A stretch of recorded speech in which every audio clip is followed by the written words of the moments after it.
First of all, change, personal transformation. Revolution is not a word to be afraid of because revolution is ultimately the most natural thing in the universe. Revolution is speaking truth to power. It is people recognizing their historical identity and their future duty and necessity to transform this reality into a better reality. Revolution is, first of all, change, personal transformation. Revolution is not a word to be afraid of because revolution is ultimately the most natural thing in the universe. Revolution is speaking truth to power. It is people recognizing their historical identity and their future duty and necessity to transform this reality into a better reality. Welcome to another edition of I Am the Revolution. I'm your host today. I'm Compton J or J. I decided to wear a collar shirt, kind of go old school. I used to wear a collar shirt and jacket every episode, then I went to t-shirts. So for this, I decided to go back to a collar shirt. So welcome to this episode. We're doing it on an aspect of Mumia Abu-Jamal. So this is not a life story of him. We're specifically focusing sort of on the trumped up case against him. But of course, we do have to give you a little bit of a background, so we will do that also. So welcome to those revolutionists who are here for this live stream. This is one of those live streams that is needed and required for any sort of preparation for direct action revolution. But this is not the eye candy. I like to think that these are the streams where we know these are the actual leftists. That's how I look at these streams, because the bickering back and forth of leftists, the he said, she said, Crystal Ball said this, that, that type of stuff is just people in love with the concept of conflict. And that attracts everybody, not just revolutionists. Or it may not attract the revolutionists and the leftists. So those are the people we're attracting many eyes. Conservatives, we're attracting liberals, we're attracting many eyes. But these types of streams, the I Am Revolution streams, the anti-imperialist summits, the ones who actually sit through a good bulk of it,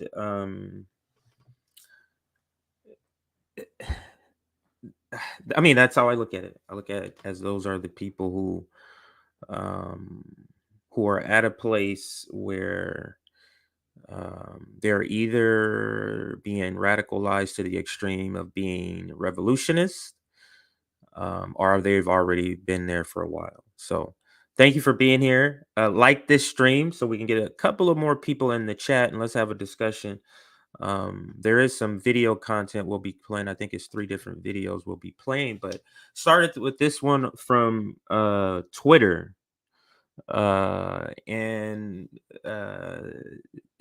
since he's been in jail, he's still, there's lots and lots of tons of audio that you can hear of him speaking. He speaks about many different things about what's currently going on. He's been on Democracy Now! Recently is the most recent thing I heard of him. There's a jail radio show like he does, so you can hear him speak. And there's a lot of content. So make sure after checking this out, check other content about him. So this is likely not going to be the only stream that we do about him, because like I said, I'm just focusing on one specific area. So let's do a chat check really quick. Good day. RBN says welcome, and as always, like, thumbs up. What's up, Savvy Sab? Savvy Sav. Absolutely. Lots of free Mamui. Absolutely. So what's up? What's up? I'm glad you're highlighting Mumia. Mumia Abu-Jamal, a political prisoner. Kudos to you, CJs. Absolutely. Zoya, Fancy J today. Yeah, I decided to go back to the collar look. A lot of people who've been watching for the last maybe even 6 months don't know that that's used to be my look unless they see my clips from old clips. But anyway, Reagan crack. Not sure what the conversation, but whatever it is, those two words go together like a hand in glove. Free all. Absolutely. So yeah, again, okay, so it looks like we're starting to repeat a few people. So not that I don't want to put your items on, but let's get to the next item, which is a like check. And then we're going to get into the content. We're going to first kind of play like an overview, and other people, Cornell West included, kind of talking about Mumia. Great. Thank you for the likes. We're already at 60 likes. Thank you. I can't even ask for any more than that. That was a lot better than I thought. So great. So let's start there. And it's an excerpt from the I think it's a documentary called Long Distance Revolutionary. But it is just a good sort of 2-minute overview to kind of start to be like the introduction for today's revolutionary sort of history. So let's go with this one. Let's keep it on the same screen. So let's start here. So as I put this on the screen,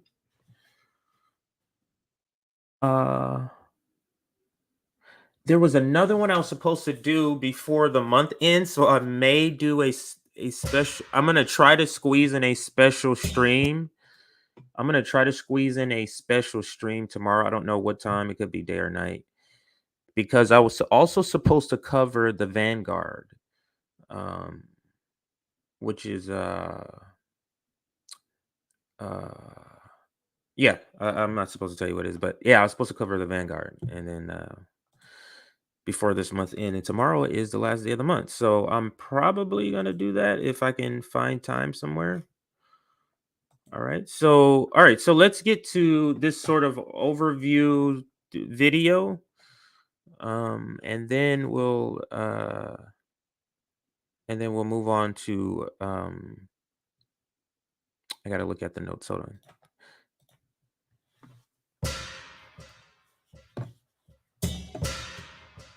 I speak from Pennsylvania's death row. A bright, shiny, highly mechanized hell. Mumia Abu-Jamal is one of the lost souls of the revolution. Mumia, how are you dealing with all of this darkness and despair and despondency and so forth? He said, let me write about it. I'll tell the truth about it. It's a living hell. It's a nightmare. Powerful governments like to control. They love to control. And they're trying to figure out how to shut him down entirely. They have moved heaven and earth to stop his voice being heard in the United States. When you talk Now, no, all the Bill Gates money, I think that's him. Democracy Now. Is that Democracy Now that she's on? Let me see. Make sure I'm giving the right. Yeah, the Democracy Now. She does have Mumui on quite a bit, and she does cover him a lot, or more than some other outlets. A lot more than some other outlets. So I give her that kudos. Although it's Bill Gates funded and all that, all the problems that it comes with. So let's continue. They have moved heaven and earth to stop his voice being heard in the United States. When you talk about groups that are maligned and slurred as terrorists in the major media, they're really small fry. They're retail terrorists, wholesale terrorists are the United States government. The whole problem is really the blacks. The key is to devise a system that recognizes this while not appearing to. Well, they did.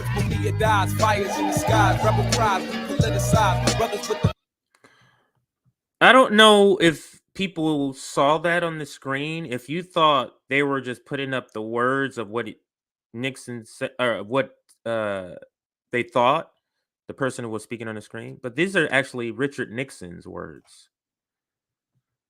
The whole problem is really the blacks.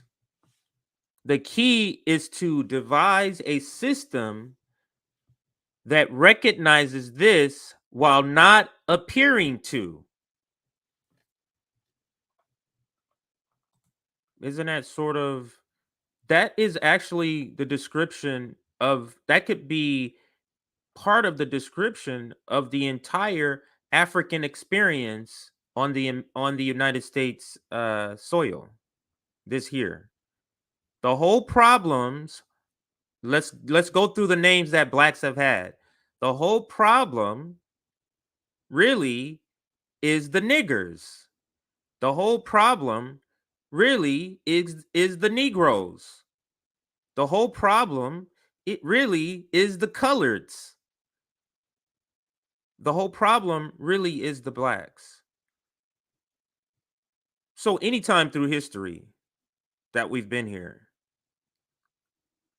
that could be true, that line. And then this line could also be true.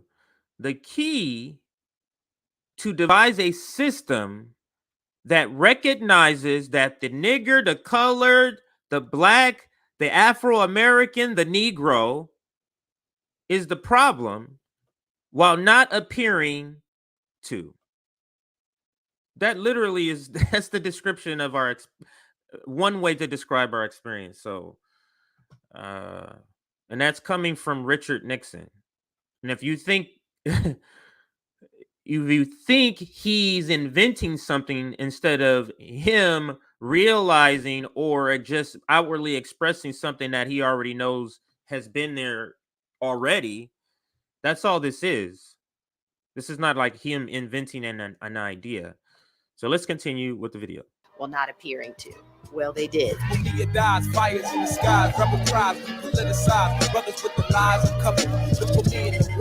And that music you hear, that's I believe that's Dead Presidents. It sounds like one of the lead rappers on Dead Presidents, or one of the guys that raps, had more memorable verses. They're a real revolutionary like rap group. Whereas like every song, that's their whole thing is about that. It's communism. They've been preaching Marxism and that group is from a long time ago.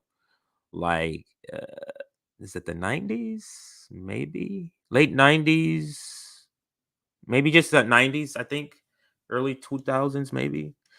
Dead Presidents, and I think, or Dead President, I think it's spelled Prez if you want to look them up. They have a lot of revolutionary music.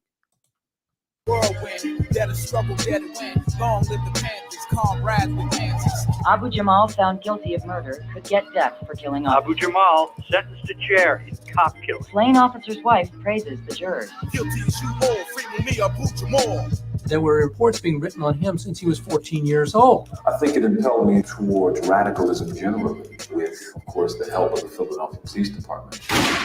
Mumia is imitating the first cry of the first slave brought to this country who said no. This is what he's able to do to make what's on CNN the lie that it is and tell it to you with the charisma of a Malcolm X. And that's dangerous. That's beautiful. What makes Mumia so threatening to many people in the United States is that he is still a revolutionary. And because he has been in jail for so long, the system has not had the opportunity to calm him down. On the move from death row, this is Mumia Abu. So that's the spelling if you want to look it up. Like I said, it's the actual like this full documentary is something like an hour and a half or maybe hour and 20 minutes or something like that, and it gives a lot more detail. So about his entire story, not just what we're focusing on today, which is because these figures, what's happened to him, these political prisoners, and just the amount of time and what's happened to them, like one stream is not enough to cover all of that. So had to break it up, and I'm having to do a lot of them in parts. So don't think I forgot about the other ones. It's just really I'm trying to juggle doing these things and doing just trying to do all of the different shows that I have touch upon them. So all right, so let's now go to the next one, which is, let me see here my notes here. Now I wanted to kind of give a little, because there might be people, and we welcome those people who are just brand new here, and we don't want people who are new and may not know who is Mumia, and sometimes I have problem remembering how to pronounce it, Mumia. So and how, oh, what is this funny name and what did he do and all these things. So I wanted to give a baseline for who he was, so people understand that he was actually a journalist, like a real journalist, and reporting a lot on police brutality. So, but I'll let them tell it. But reporting a lot on, I'll kind of describe it as I'm pulling it up. Reporting a lot on police brutality, and that's what kind of put him on the radar. Is this the right one? Let me see. That's what kind of put him on the radar. Let me mute this just in case it's not. Of the Philadelphia Police Department. Yes, this is it. Okay. But let me fast forward it to the part I want, which I think is 46. Let me check my notes here. Yeah, so we're going to look at about 4 minutes of this video here. And again, it's a lot younger version of her. I don't know when he dates. Oh, this is well over 2 years ago. This is like 9 years ago. Okay, so that's why she looks like younger. So let's listen to this section. Actually, it's not her talking. It's a different part. So let's move it along here. Right here. All right, so let's listen to sort of the backstory of who he was before the incident in December. I think it's December 9th, 2000, or December 9th, 1981. So let's listen. Was gone forever. Well, Zora, let me ask you, what did Cassius say to you when you stepped into the ring and shook hands with him before the Terrell fight? No, Cassius. Excuse me, Muhammad Ali. Cassius. Love that. love that. Love that part. So let's continue. Clay is a slave name. I didn't choose it, and I didn't want it. I am Muhammad Ali. He had a few great teachers, and one of them, who was from Kenya, taught the kids Swahili. And Mumia thought this was super cool. And so he decided he was going to take a Swahili name. He called it Mumzia at first because he didn't quite get it right. I guess that's when I kind of gave him props. So I'm not sure if they said it, because I just thinking back just a second ago, I don't think they did. So let me just sort of read a short part here on Mia to give him his backstory, because you're hearing him say about the name change. So let me tell you. Mumia Abu-Jamal, he was born Wesley Cook. So that's his birth name. And he changed his name later in life, I think in the 70s, early 70s or something like that. So Mumia Abu-Jamal is the name he changed it to. So that's what they're referencing to. He was born April 24th, 1954.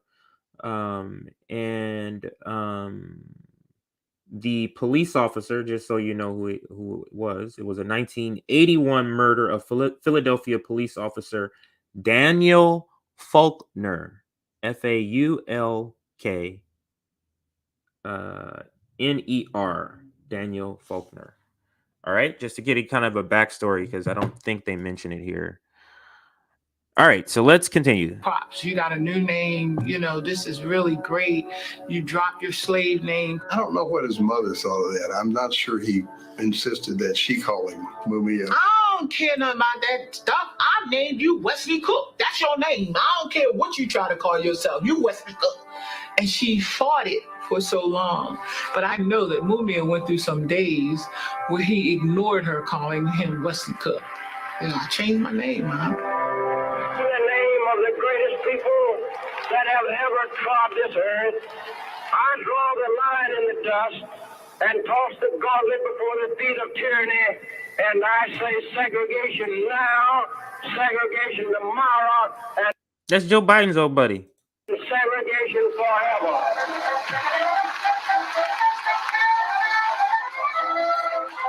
George Wallace is running for president at 68.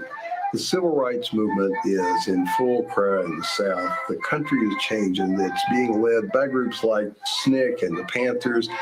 Mumia want to be part of that. George Wallace was a candidate on the American Independent Party.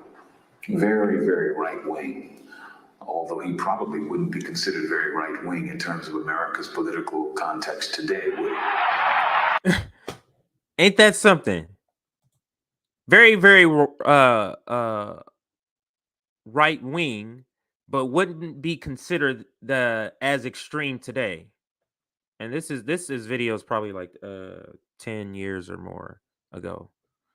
So yeah, that's great. We were 4 black kids, teenagers, from North Philadelphia. And this avowed white supremacist, this racist from the depths of the South, dared to come to our city. But we went down to the spectrum. There were tens of thousands of white people, waving flags. And you had George Wallace making his standard stump speech. And I want to tell you this, that anybody who raises any money and blood and clothes for the Viet Cong communists who are today killing American servicemen are guilty of treason under the Constitution of the United States. At that time, we weren't very original, so the only thing we said was Ungawa, Black Power. Ungawa, Black Power. Ungawa, Black Power! They shouted, Wallace for president, White Power, and send those niggas back to Africa. We shouted, Black Power, Ungawa! Don't ask what Ungawa means. We didn't know. All we knew was it had a hell of a ring to it.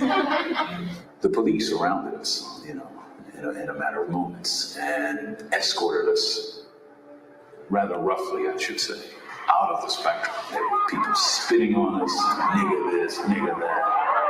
I remember being pummeled and being beaten to the ground, and I remember looking around and I saw a pant leg. It was blue and had a stripe on it, so they told me this was a cop. So doing what I was taught to do all my life, I said, yo, hell, police, And I remember the guy walking over very briskly and his foot going back, kicking me in the face, and I've always said thank you to that cop because he kicked me straight to the Black Panther Party.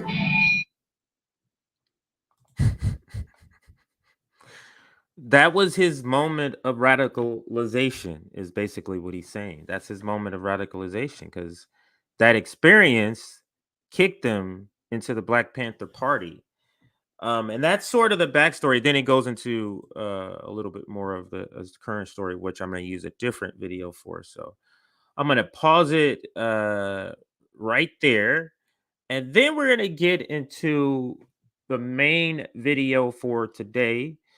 And this is another. So all of these are sort of documentaries that I'm taking content from to kind of give you the story that I'm trying to tell today. Let me see if this is somebody telling me something about the stream. No. All right. So let me use this one and we will talk about or go over now This talks about the manufacturing of the evidence against Mumia. And some of you may have seen this short documentary. It's very short, and it's because it's about this specific point. Some of you may have seen it. So we're gonna look at most of it, not all of it. Fast forward in some certain spots. So let's listen. Now, this is from the point of view of advocates for him. So so they're giving the evidence of why this is manufactured. So for those that don't know the story about it and always are wondering, like, why are people saying free Mumia? Why, who is this person? What did he actually do?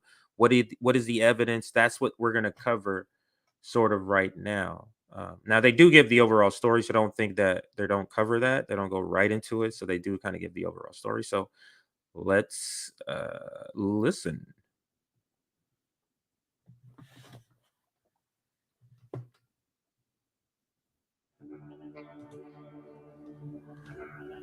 People really don't understand what the climate was in Philadelphia in the years before Mumia was arrested. Because if they did, they would look at his arrest and his trial in a different fashion.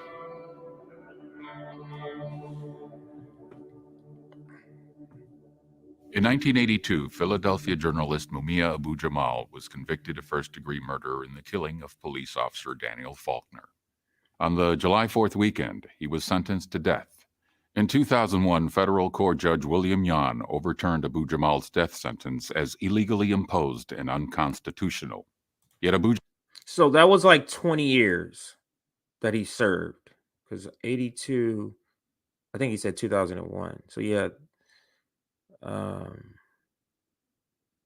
19 or 20 years. So yeah. Jamal remained on death row for more than 10 years while the Philadelphia district attorney continued to pursue his execution. So after that ruling, they continued to pursue, and he's remained there for 10 more years. Okay, so in 2011, the DA's office conceded defeat, and after 30 years on death row, Abu-Jamal was transferred from solitary confinement and joined the general prison population, where he continues his appeals. Mumia Abu-Jamal has said numerous times, "My only crime that night is that I survived." In fact, the effort to legally execute Abu-Jamal has only recently ended, but the first attempt to kill him may have been made on that fateful night of December 9th, 1981. Abu-Jamal was also critically wounded, shot through the chest, and found near the prone body of Daniel Faulkner. And the evidence that convicted him for the murder, well, it doesn't exist. It's been well established over the years that Abu-Jamal's trial was patently unjust. For instance, the Philadelphia DA trained prosecutors to exclude blacks from juries. In Abu-Jamal's case, 11 out of the 15 preemptory strikes were made to bar blacks from his jury. What this short film will document is how countless due process violations began just moments after. That happens to this day. That still happens, where there's a black defendant and you literally have a certain amount in California. I don't know what the amount is, if it's the same as this. A certain amount of where you don't have to give a reason. You just go like that. But they happen to all be black that you get rid of. That happens all the time. After the shooting of Daniel Faulkner and Mumia Abu-Jamal, when members of the Philadelphia Police Department began to manufacture Abu-Jamal's guilt and, perhaps more importantly, conceal his innocence. In the culture wars that have punted Mumia the effigy back and forth across ideological fields of politics, race, and class, the attempt has been made to diminish the relevance of Abu-Jamal as a journalist in 1981. But this man, who was elected president of the Philadelphia chapter of the National Association of Black Journalists, was already well known throughout the city as a fiercely independent. That's Dr. J. This is Mumia on this side. Dr. J's Julius Erving's his real name, 76er basketball legend. And he predated the NBA, the ABA, when there were two different leagues. He was in the ABA. He is pivotal reason why the merger happened, because he was in the other league and the NBA saw that great star. Up-and-coming journalist. In fact, by the age of 15, the FBI was tracking the young writer for the Black Panther Party through their draconian and illegal program known as COINTELPRO. Not for violent behavior, but because of his, quote, inclination to appear and speak at public gatherings. Also, in 1981, he was well known to the Philadelphia Police Department as an outspoken journalist who reported on police corruption and brutality, in particular with regard to the Philly PD's hostile relationship with the controversial MOVE organization, culminating in a year-long police siege of the MOVE. I'm going to go back, 10 seconds? Maybe more. Philly PD's hostile relationship. This guy on the right. This is the guy. He's a major player in all of what happened, cover up, this guy right here. So just know you're going to see his face again, a lot more. Relationship with the controversial MOVE organization, culminating in a year-long police siege of the MOVE house that ended in 1978 with the shooting death of police officer James Ramp. 9 members of MOVE were charged with the murder, and during his coverage of the trial, Abu-Jamal strongly criticized the actions of the police and the prosecution, including the implication that the officer was most likely killed by police crossfire. So understand, this is all before everything happened. Abu-Jamal is reporting on this story. This is one of the main conflicts, if not the main conflict, or the point of revenge that the police had against Mumia, was this event here and his coverage of it. So let's go back a second. In a year-long police siege of the MOVE house that ended in 1978 with the shooting death of police officer James Ramp. 9 members of MOVE were charged with the murder, and during his coverage of the trial, Abu-Jamal strongly criticized the actions of the police and the prosecution. That's a baby. That's a black child right there. This is a depiction. Look, this is the depiction of America right here to me. You have the police state, the military state, or the military industrial complex, the police state. You have the government suited and booted here. And this is what they think of black people and our children. Prosecution, including the implication that the officer was most likely killed by police crossfire. The MOVE trial concluded just a year and a half before Abu-Jamal and Faulkner were found shot on that fateful night. And it was only 4 months from the federal trial of MOVE leader John Africa, whose acquittal on gun charges left the police and DA's office infuriated. When they saw who they had, that was number one. I mean, wow, look what we done ran into. We got a Panther, and we're going to kill this Panther. We're going to kill this nigga here, right here. In the early morning hours of December 9th, 1981, police officer Daniel Faulkner pulls over a rundown blue Volkswagen Beetle in the bustling red light district of Philadelphia. At 3:51 a.m., Faulkner reports over his radio that he has stopped the car at 13th and Locust Street. At the same time, Mumia Abu-Jamal is parked in his cab just around the corner. He fills out his log anticipating a new fare just as the clubs are closing. He's moonlighting as a cab driver after his uncompromising approach to reporting began to cost him work as a journalist. He had recently started carrying a registered .38 Charter Arms revolver during his late-night cab runs after having recently been robbed at gunpoint. From the DA's office to Abu-Jamal's most ardent defenders, all agree that Abu-Jamal's brother Billy Cook, who ran a street vendor stall nearby, exited his Volkswagen and had an exchange with Faulkner. But what happened next has been the subject of heated debate ever since. What is certain is that the version put forth by the prosecution in conjunction with the Philadelphia Police Department at Abu-Jamal's 1982 trial is a complete fabrication, and a willful fabrication at that. After being denied his constitutional right to defend himself at his original trial, and after heeding legal advice not to testify at his appeals hearing in 1995, Abu-Jamal released a declaration in 2001 in which he details the events of that night. I did not shoot police officer Daniel Faulkner. I had nothing to do with the killing of Officer Faulkner. I am innocent. I was filling out my log when I heard some shouting. I glanced in my rearview mirror and saw a flashing dome light of a police cruiser. This wasn't unusual. I continued to fill out my trip sheet when I heard what sounded like gunshots. I looked again into my rearview mirror and saw people running up and down Locust. I recognized my brother standing in the street, staggering and dizzy. I immediately exited the cab and ran to his screen. As I came across the street, I saw a uniformed cop turn toward me, gun in hand. Saw a flash and went down to my knees.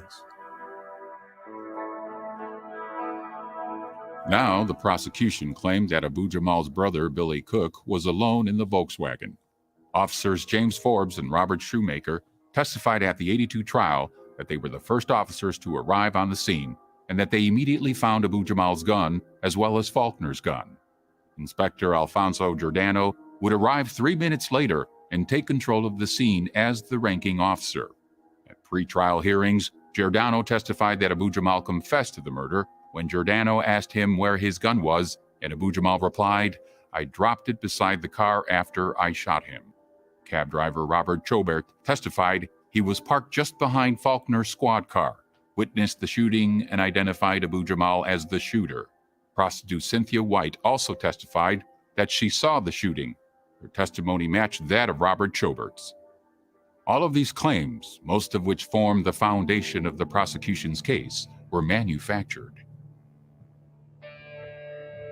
Let's first look at the claim that Billy Cook was alone in the Volkswagen. After Faulkner radioed that he stopped the car, he followed with, quote, "On second thought, send me a wagon." This request for backup clearly indicates that there was more than one person in the car.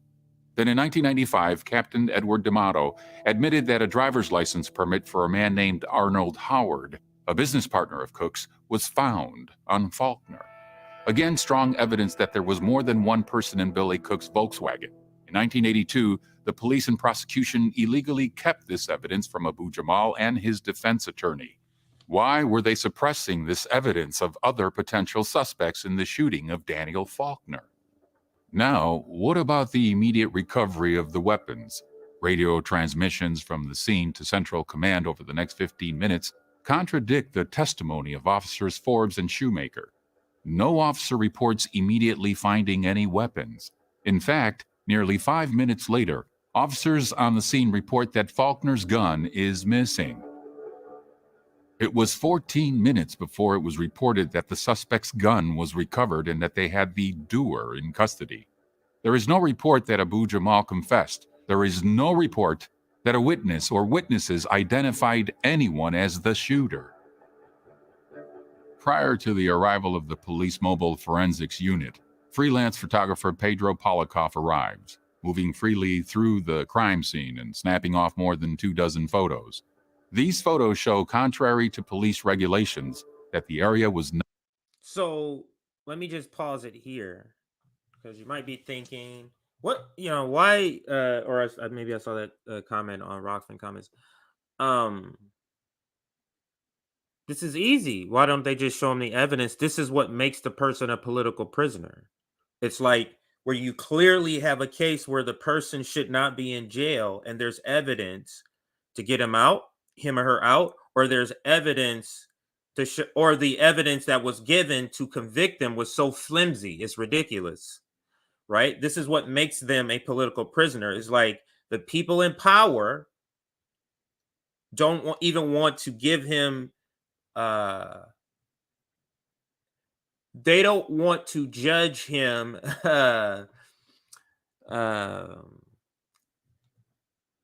if they want to keep it. So the whole target is to keep the person in prison. So they just pretend like the evidence to exonerate the person is not there or it's not good enough. That's why, because politically they want that person in prison. Because politically, look at what was he doing at the time, reporting on the police state. So it's basically a vendetta against him.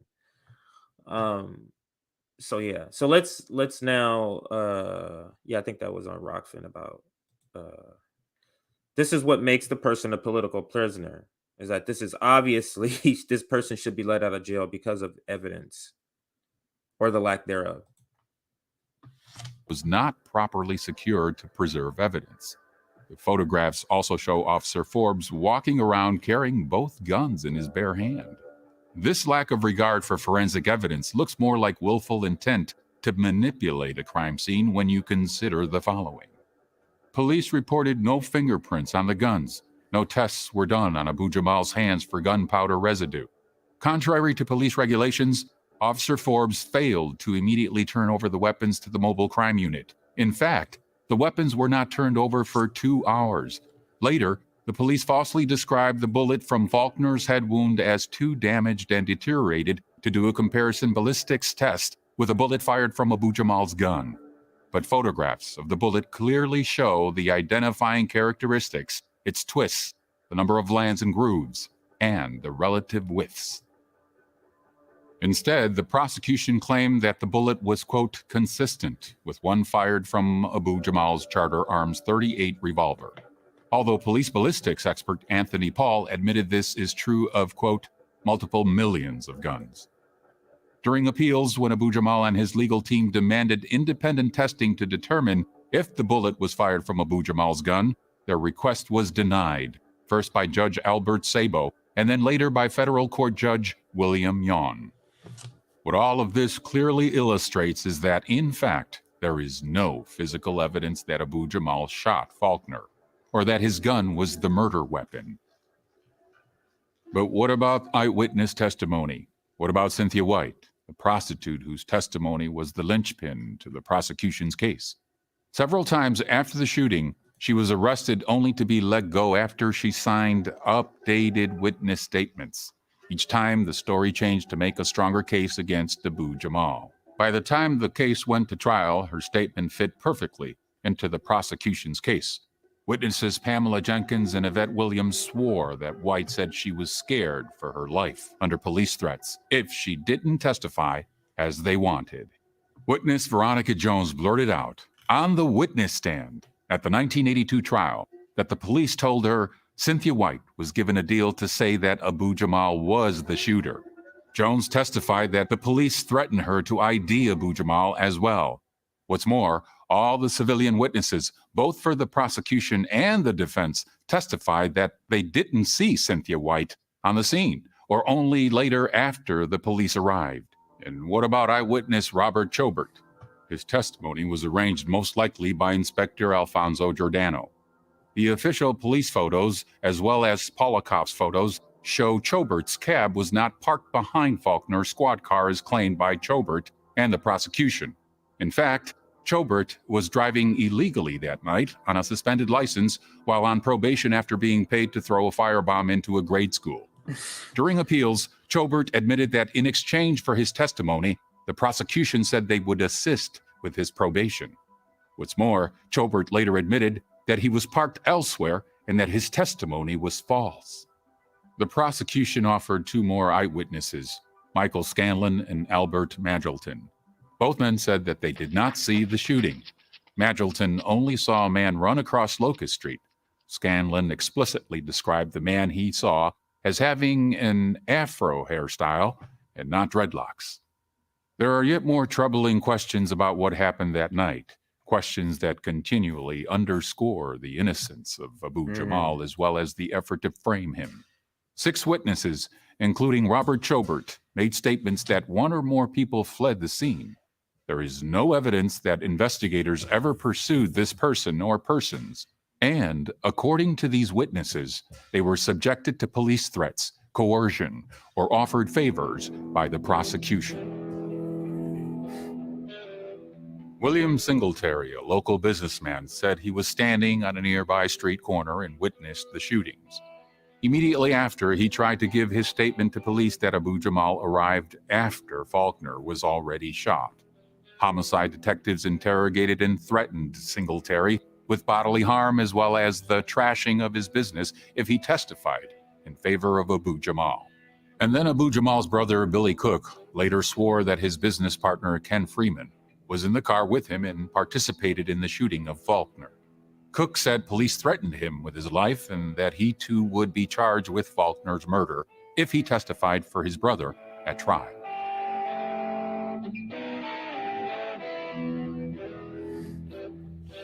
Also factor in that 8 people, including 2 officers and 2 prosecution witnesses, identified the shooter or persons near Faulkner as wearing a green army jacket.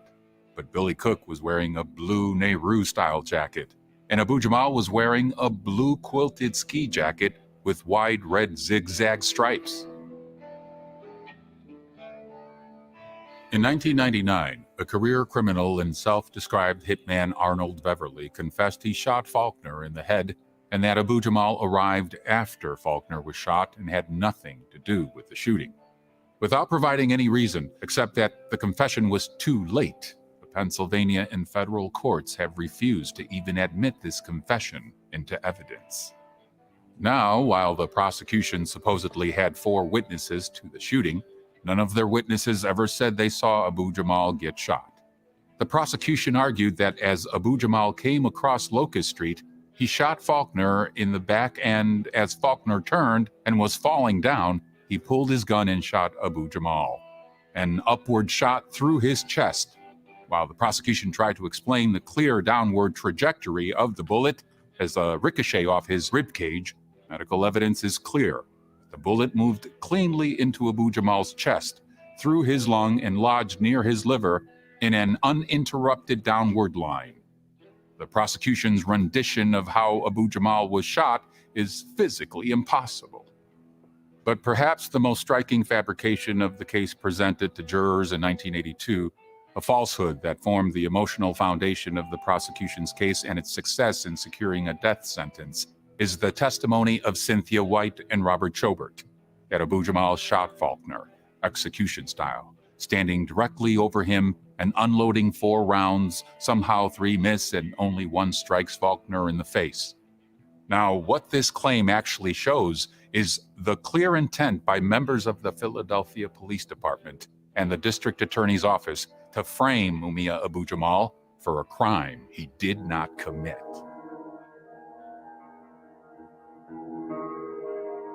Bullets from a .38 caliber weapon hitting the sidewalk would, without any doubt, leave divots as they tore into the concrete. As shown by this photo analyzed by Robert Nelson, an expert in photo enhancement and analysis at NASA's. You see why, because this is what's ringing to me, is that these are criminals, but you see why people call cops criminals. Like, they're able to legally carry out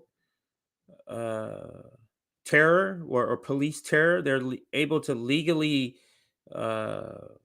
sort of have vengeance or commit revenge on people that they feel have wronged them, and use the system, use their badge to do that. Like, it's completely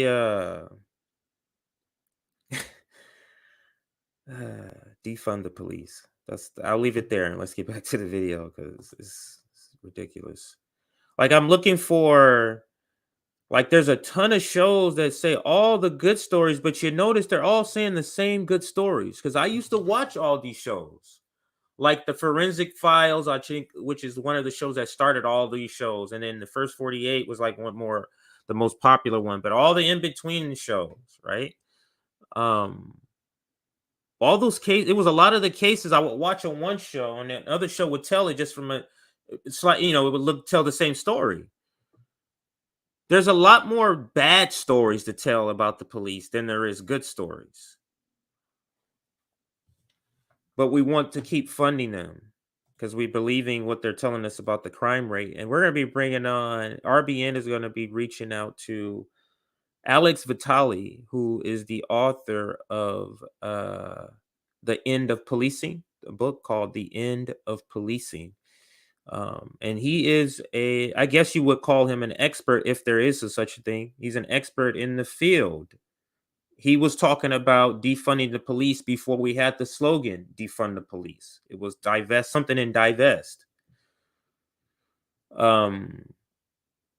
Yeah, something in divest that he was a part of. He's been brought on by a bunch of police departments to come in and talk to them about reimagining policing. So he's been on the network before when we first started. So we're going to be bringing him to back on to talk about this again. But we're seeing just a lot of news lately about the police with the Uvalde police. And what's the recent story? Some more recent. I'm missing something. There's another story with the police. Anyway, but the stories, all these things that are happening with the police, the shootings, just the fake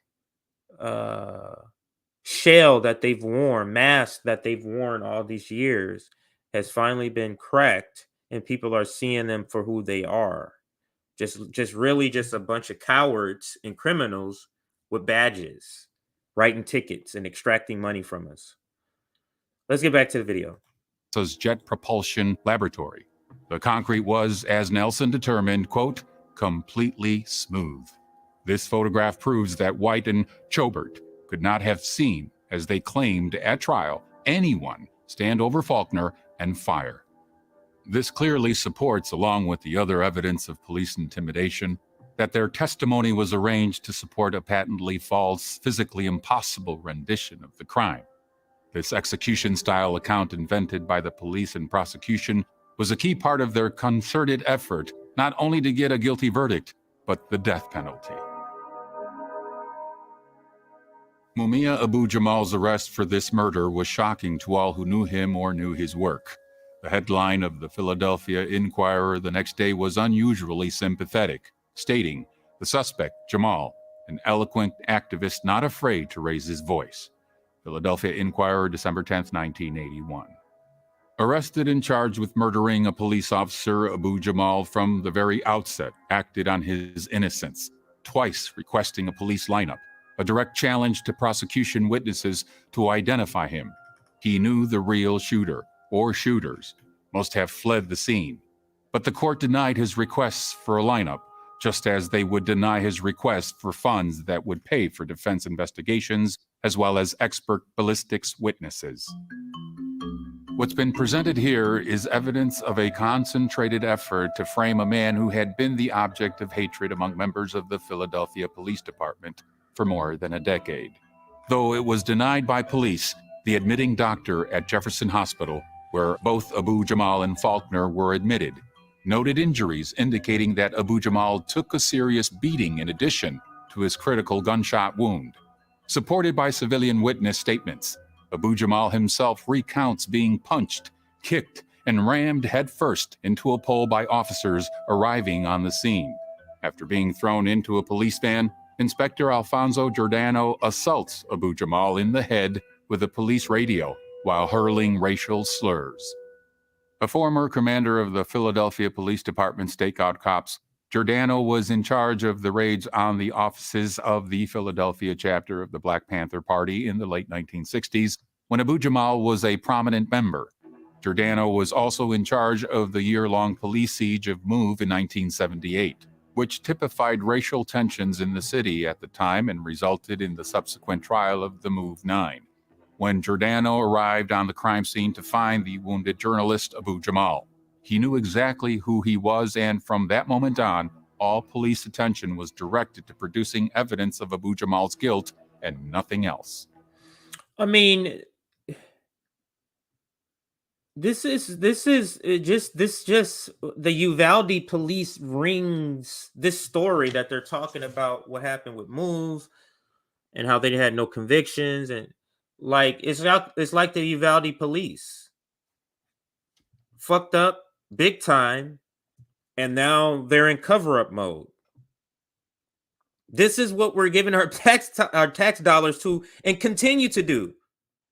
This case is what? This is 50 years old. And we're having the same sort of corrupt policing today, and we're still talking about reforms. Seems unserious to try to fix the problem. As the prosecution built their case, Giordano was the prime police witness during pretrial hearings, and his account of Abu-Jamal's confession was a cornerstone. But without explanation, he was pulled from the case and did not even testify at trial. Unknown to Abu-Jamal and his defense, Giordano, as well as the commander and deputy commander of the Center City area, along with the head of the homicide division, in fact, the entire chain of command in Abu-Jamal's prosecution, were all under FBI investigation for corruption at the time of Faulkner's murder.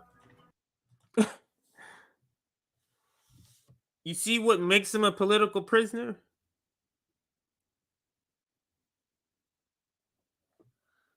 Like, they're under investigation for corruption.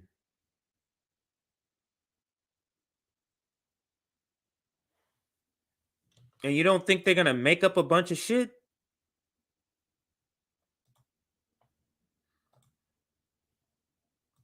Let's rewind a little bit so you can tell that last part again. During pretrial hearings, and his account of Abu-Jamal's confession was a cornerstone. But without explanation, he was pulled from the case and did not even testify at trial. Unknown to Abu-Jamal and his defense, Giordano, as well as the commander and deputy commander of the Center City area, along with the head of the homicide division, in fact, the entire chain of command in Abu-Jamal's prosecution, were all under FBI investigation for corruption at the time of Faulkner's murder.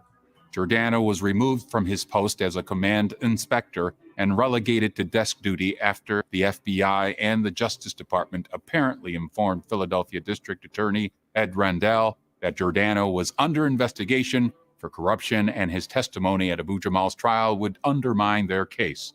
Giordano resigned from the police force at full retirement. Ed Rendell, still in politics. Now, I think he's retired now, but look how long he's been in politics. Lifelong people, and the country's terrible. What does that say? Pay, the first working day after Abu-Jamal's conviction. His previously publicized report that Abu-Jamal confessed to shooting Faulkner was not even introduced at trial. But the prosecution would still get their confession. The DA's office convened a roundtable meeting and asked police witnesses, did anybody hear his statement? Officers Gary Bell and Gary Wakshull, along with Jefferson Hospital security guard Priscilla Durham, suddenly report a second confession by Abu-Jamal. At this point, this dramatic second confession is being remembered and reported more than 2 months after the night of the crime. Officer Wakshull, assigned to Abu-Jamal from the crime scene through his admittance to the hospital, along with Officer Bell and security guard Durham, reportedly heard Abu-Jamal say, "I shot the motherfucker and I hope he dies." But less than 2 hours after supposedly hearing this confession, Wakshull completed his report to homicide detectives with the statement that during his entire time guarding Abu-Jamal, quote, the Negro male made no comments. When Wakshull was questioned during appeals why it took more than 2 months to report this supposed confession, he explained that he was too distressed to remember and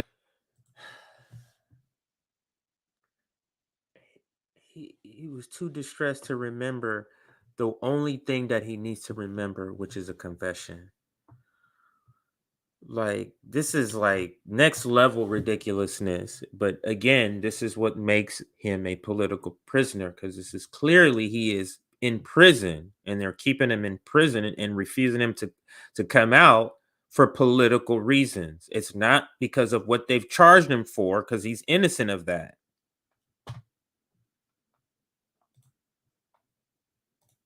and then later claimed, quote, "I only then realized it might have some meaning."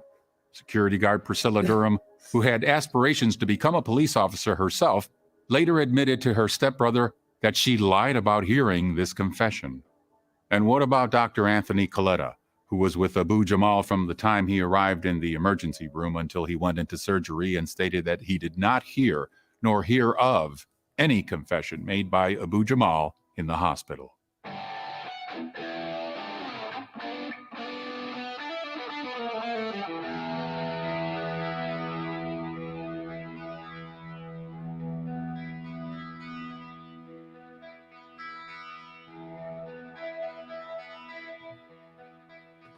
When Abu-Jamal attempted to call Waukesha to the stand during the '82 trial to counter the report of his confession, he was told by the prosecution that the officer was on vacation and was denied even a phone call by Judge Sabo to see if the officer could be reached.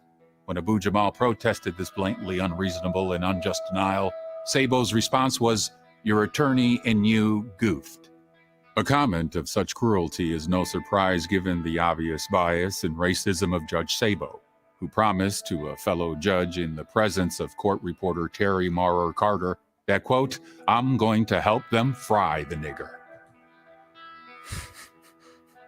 But while Sabo was infamous for his hostile behavior with defendants and was actually nicknamed the prosecutor in robes, it was a corrupt Philadelphia police force, empowered by the DA, that clearly manufactured Abu-Jamal's guilt and suppressed evidence of his innocence beginning in those early morning hours of December 9th, 1981.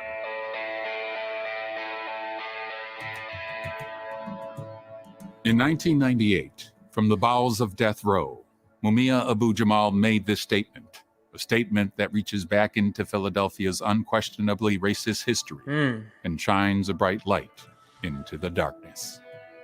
Even after their legal legerdemain, I remain innocent. A court cannot make an innocent man guilty. Any ruling founded on injustice is not justice. The righteous fight for life, liberty, and for justice can only continue.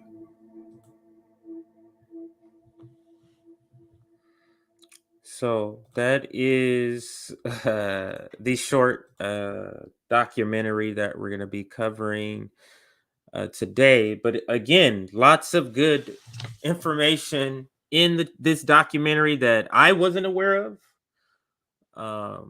And like some of the people in the comments wasn't aware that he was a journalist. I'm going to play a couple of more things, just him speaking. And I guess I can search it here. So you can hear what type of speaker he is. And this one is about Huey Newton. This new documentary that's premiering. So I'll pause that. So yeah, this what I'm going to let you. So now you're going to hear him speak from his own mouth, not about the case, but about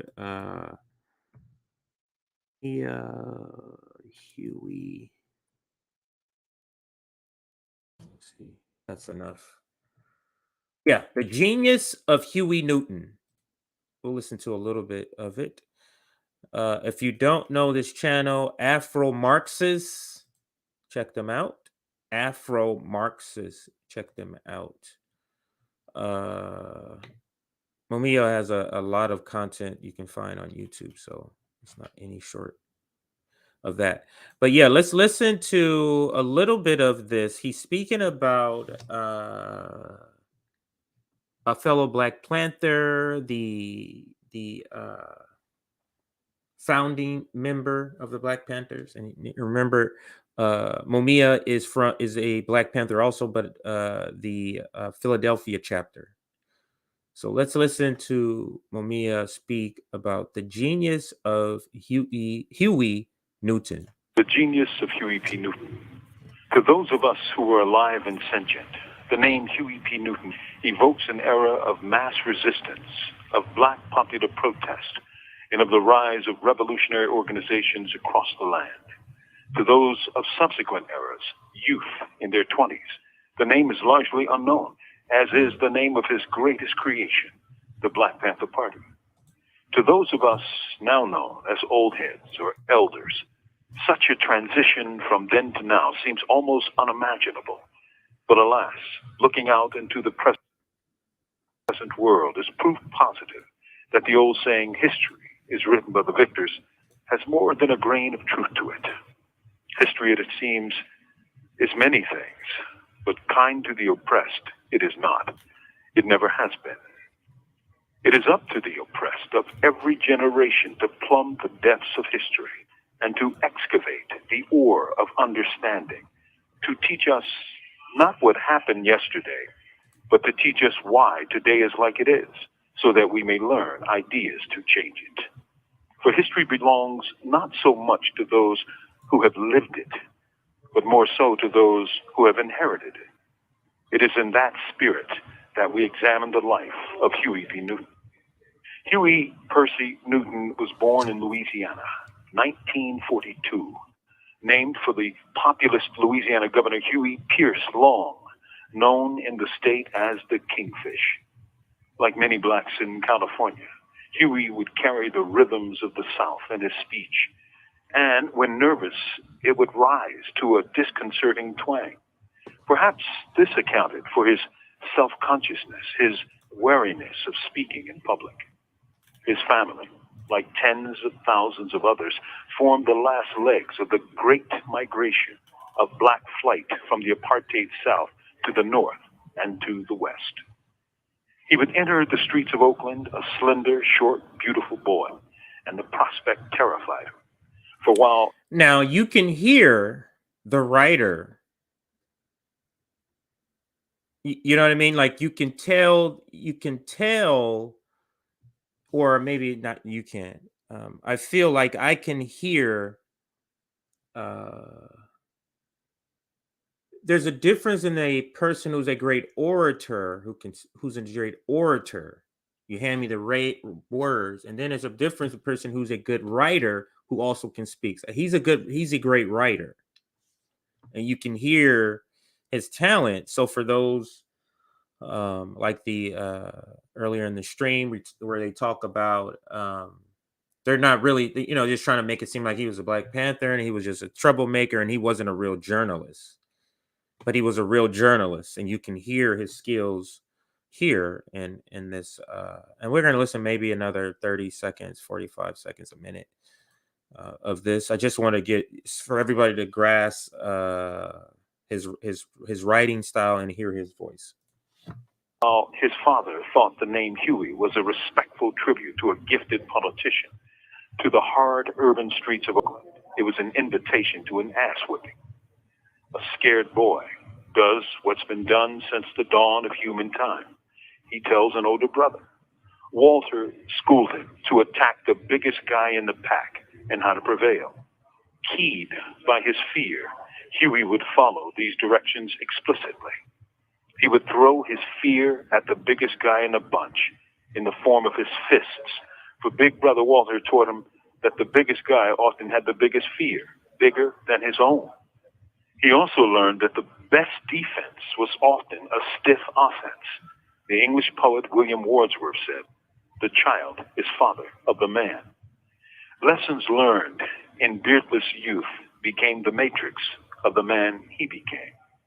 In describing his thinking at the time, Elaine Brown, his lover and political comrade, quoted him as saying, "Every blood on that street was a potential threat unless I knew he was a friend. After my first fights, I recognized that they bled like me." Let me answer this question. What was the last documentary called? There's two. Long Distance Revolutionary, and then Manufacturing Guilt. That's the name of it. Manufacturing Guilt is the second one. So awesome. All right, so I'm loving a little bit of what he's saying, so I'm going to listen to a little bit more. By the time I became a teenager, I was challenging the first fool that looked at me wrong and walking around with an ice pick in a paper bag. As a direct consequence of these street battles, the young Newton boy earns a rather unflattering nickname, Crazy Huey. One can almost hear this Greek chorus whispered with a mix of fear and fascination. Who that boy? Who you talking about? That pretty boy right there. Oh, don't mess with him. That's crazy Huey. Thus, from his earliest youth until adulthood, Newton was on a war footing. How could this not mold the man? He was also a petty thief who took, to say the least, an unusual path to perfect his craft. To succeed as a thief, Newton studied the California Crimes Code. He would later write, I first studied law to become a better burglar, figuring I might get busted at any time and wanting to be ready when it happened. I bought some books on criminal law and burglary and felony. And Wow. So yeah, I'll stop it there. Just interesting writing style of his that I'm listening to. But yes, you can tell that he is a great writer. All right, so we're going to be covering some other things here.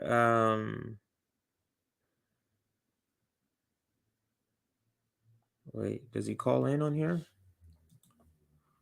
I didn't plan to do this. Brendan, you're not but fat. If this is him calling in, this is Mumia Abu-Jamal on mass incarceration under a black president and 50th anniversary of the.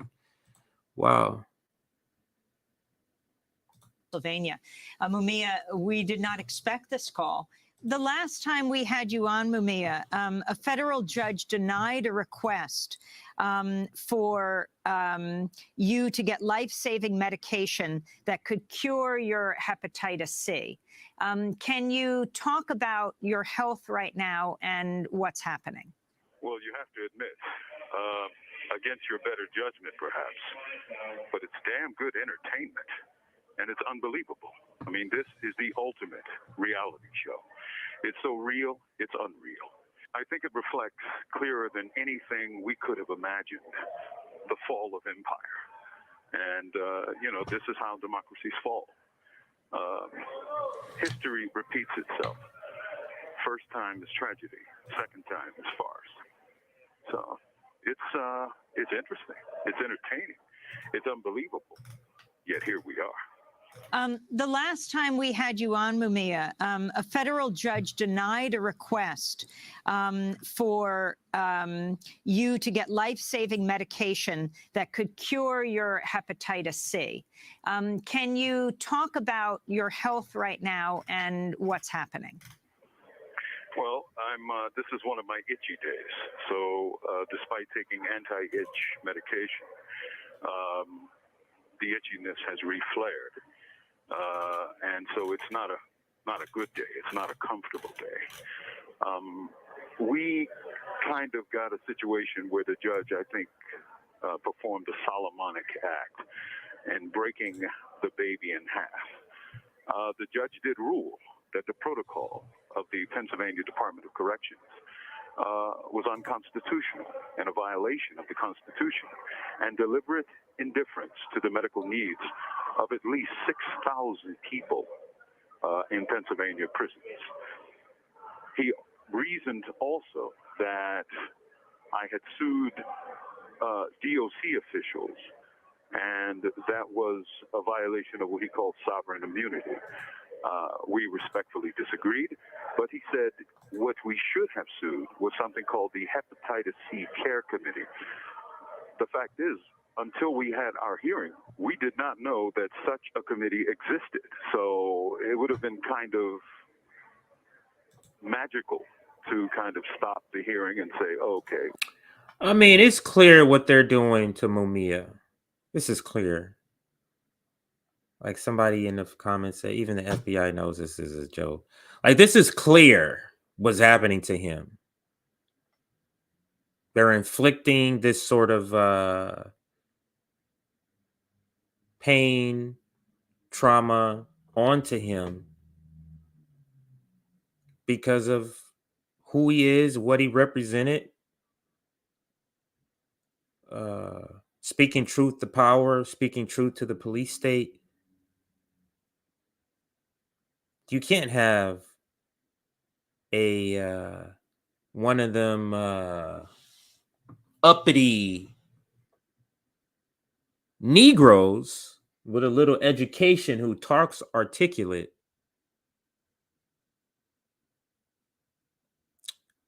Fighting against, speaking the truth to the patrol that's here to round up slaves. The police state, what you call it. Like it's this is a I don't know. This is truly to me just this is disturbingly just ridiculous what's happened to Mumia. I'm just trying to think of another person where no, there's a lot of political prisoners. I'm just trying to think of one where the evidence is so absurdly ridiculous that's keeping him behind bars.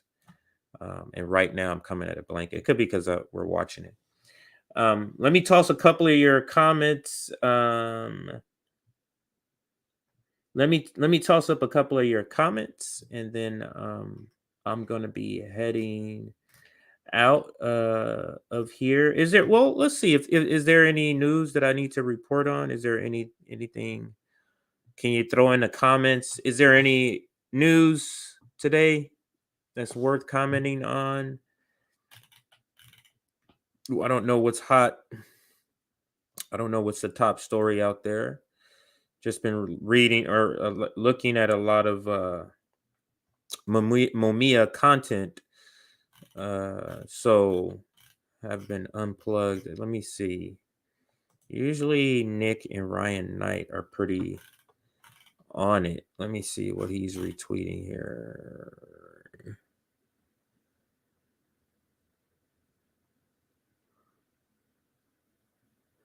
Okay, so he tweeted about the Green Party candidate on the ballot. Okay, so that's what he's tweeting about now. It's the same thing, the protests. Okay, so it looks like yeah,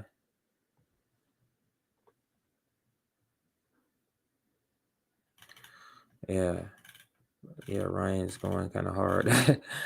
Ryan Knight, shout out Ryan Knight. Okay, so all right, so yeah, it doesn't look like there's any new stories that has dropped since I've been streaming for me to have to report on here. But let me check your comments before I leave. Oh, R. Kelly got 30 years. I did hear that. I thought he was already sentenced. I didn't even know he wasn't sentenced yet. And somebody else say R. Kelly got 30 years. Absolutely.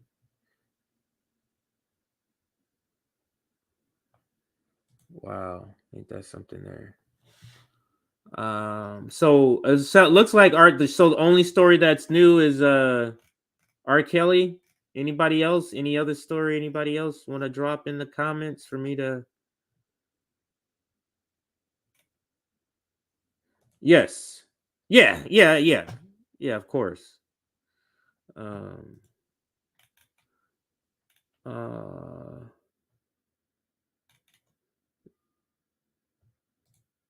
Cruel and unusual punishment. Let's see if there's any other news stories. It doesn't look like. Cover the bombing in Philadelphia at the time of Mumia.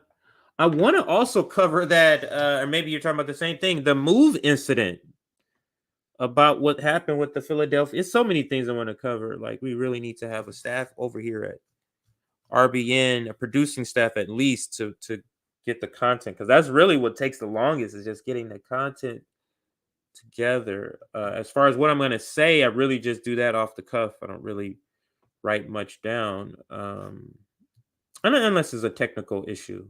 Like unless I have a lot of points, something that really works me up, then I'll have to write it down to make sure I get it in. All right, so okay, I don't see any other. Here it goes. I don't see any other like story anybody's putting in here, so I'm thinking it is a slower news day. But these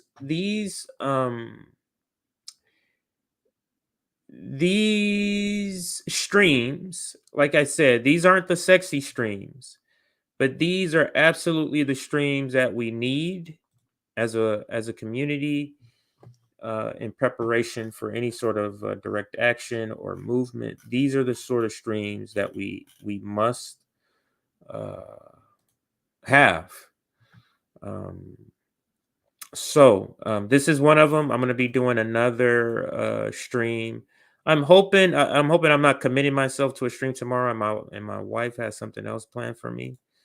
So I'm saying that I'm doing another stream tomorrow based on me believing I don't have anything else to do. I'll bring that up actually before we leave. Let me find it. So what I'm bringing up is going to be our closing clip here. It's a favorite of mine. Sister Soldier is a favorite of mine. In this clip, there's also a lot younger. This has to be 22. This has to be 35 to 40 years. So whatever Cornel West's age is now, minus 35 years. 20, yeah, minus 35 years or more. And that's the age he is in this clip. But before I do that, what was the other thing I was supposed to be doing here? Hang on a second here. Wow, I didn't even retweet this Mumia clip. So maybe I'll just end with this clip then. Somebody's saying something about Afeni. Did somebody yeah, Afeni actually reminds me of Sister Soldier a lot. But anybody, did you get a chance to watch the sneaker ball that she streamed on RBN? If you didn't, go watch it. It's for her Freedom Fighters organization. They were just showing appreciation sort of awards day for people that's helping them in the struggle. So doing those types of things is very, very important. So make sure you check that out. Give you some assignment. Well, how about this? What I like to do is I like to cover so if anybody can find me content, so for example, I saw the interview between Kashama, Chris Hedges, and Brianna Joy Gray, and it was about and it was a lot of content in that interview about how the Democratic Party is not. That's what I would like to find. I would like to find people, not the Jimmy Dores, not the Sam Cedars, people who like sort of everybody, reformists and revolutionists respect. Now, Chris Hedges is somebody liberals respect and I'm sorry, reformists respect and revolutionary respect, and the same thing for Kashama Sawan. So if you can find something like that, if you can find content like that, where people are talking about how the Democratic Party or the strategy of going through the Democratic Party, the progressive strategy, is just not the way to go. Some other type of content I like to find is historical content. But that's also good. Yeah, so I'll leave it there. So that can be a sort of assignment. If we find something good like that, let's email it.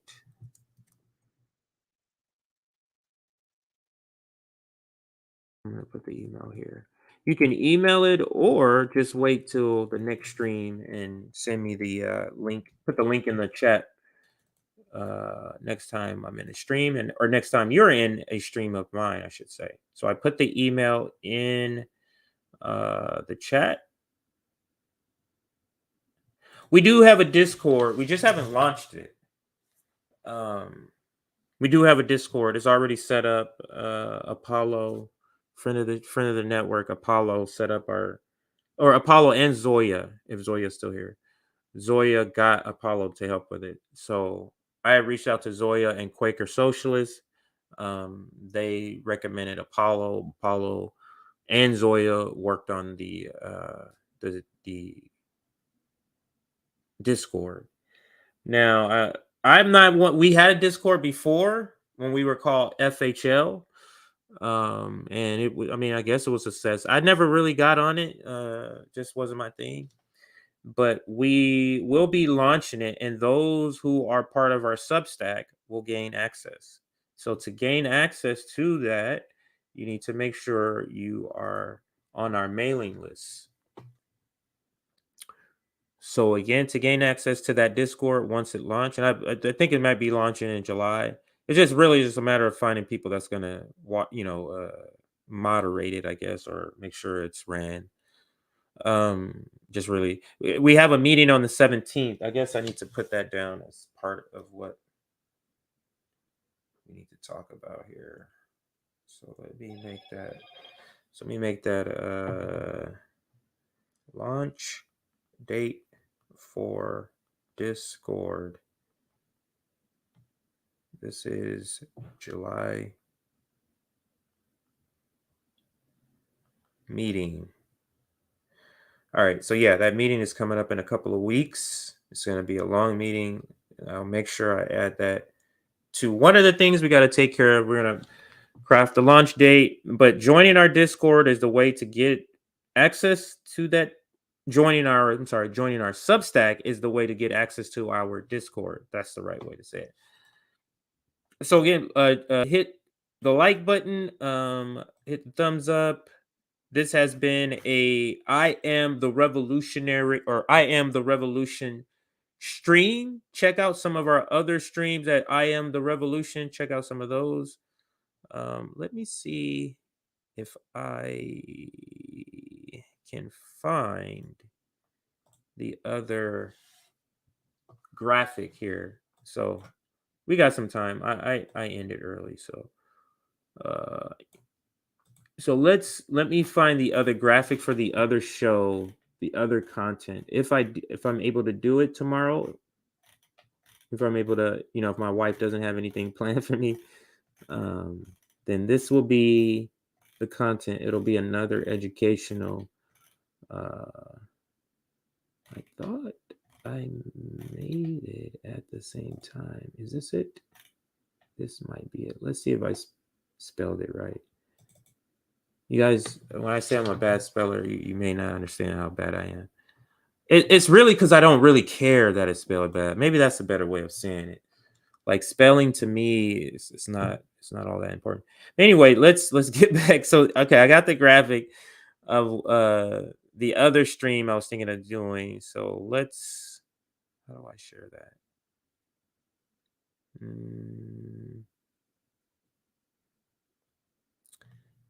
Maybe not. Oh yeah. Oh, I'll do this. I'll stop this. There we go. Let's stop that. And then let's put up,